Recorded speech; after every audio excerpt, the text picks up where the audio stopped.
I would say the reaction has been fairly muted. Certainly, there have been some voices on both sides of the debate, notably Mike Pence, former vice president under Donald Trump, has strongly condemned what is happening.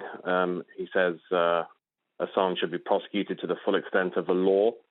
In a very traditional, hawkish Republican national security stance. However, on the other side, James Clapper, a former director of national intelligence, he said Assange has, quote, sort of paid his dues, close quote. And I think there are many who take that view that Assange has served time in pretty unpleasant conditions in Belmarsh. It was a tiny cell. He was only allowed out for an hour a day.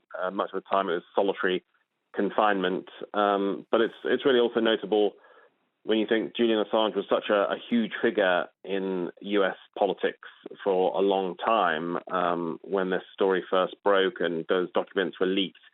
But a lot of things have moved on in the Donald Trump era. And indeed, I think there are many Republicans loyal to Donald Trump who now have a more libertarian streak.